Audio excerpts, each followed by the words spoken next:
My name is Matab Gill, and my presentation is on Beatrice Webb. Beatrice Webb was a reformer for the majority of her life. More importantly, I feel that she was a scholar above anything else. Her early life. Beatrice was born on January 2nd, 1858.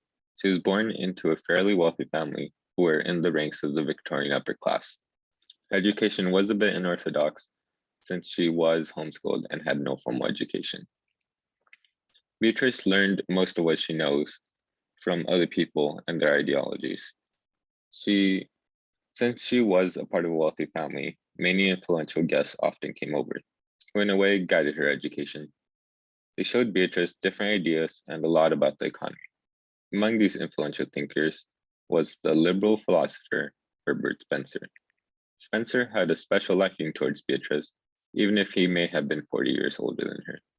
During this time, however, it was okay for this to happen, and was even encouraged by most daughters' parents. She would have most likely disagreed with many of Spencer's ideologies when she became an adult. But as a child, she admired Spencer.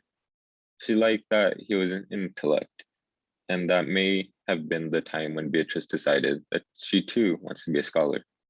Spencer was the most influential person to Beatrice up until his death. Beatrice learned that change could be made through recommendations. That this idea she learned from Spencer.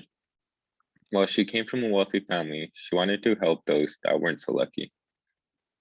And to get a better understanding and to do research, she would actually go to sweatshops to see the conditions. Beatrice was able to do a lot with her life. And when you look at her accomplishments, you can see that she wanted to help the mass majority of people. She didn't accomplish everything on her own.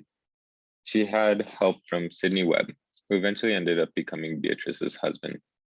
Through their life together, they were able to write more than 30 books together. One of the books that stand out is Industrial Democracy. The book is still very much relevant today and is studied by many scholars and has been for years. The book is all about trade unionism and how they work and operate. She also donated and helped many charity organizations in order to prevent poverty instead of helping to lessen it. The Webbs also had many policy proposals, including national minimums. These are the minimum conditions that a workplace needs to follow for its workers. This showed guidelines for health and safety, while also giving a maximum of workable hours and a minimum pay rate. This idea is the basis of workplaces today when we look at things like minimum wage. Sidney held many positions where he was able to have an influence and make a change. Some of these positions included Industrial Democracy Council, Member of Parliament, President of Board of Trade, and Secretary of State. Beatrice was mainly influential with her work, but did serve on two different positions, which were the Royal Commission on Capital and Labor, and was also on the Royal Commission on Poor Law.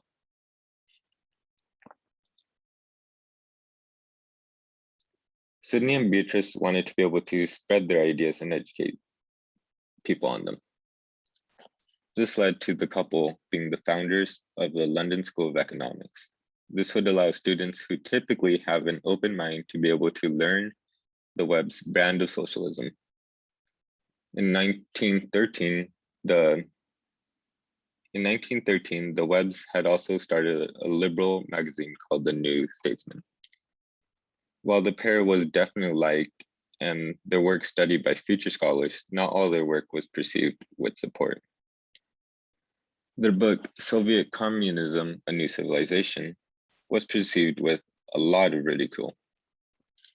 This is mainly because of the timing of the book's publication.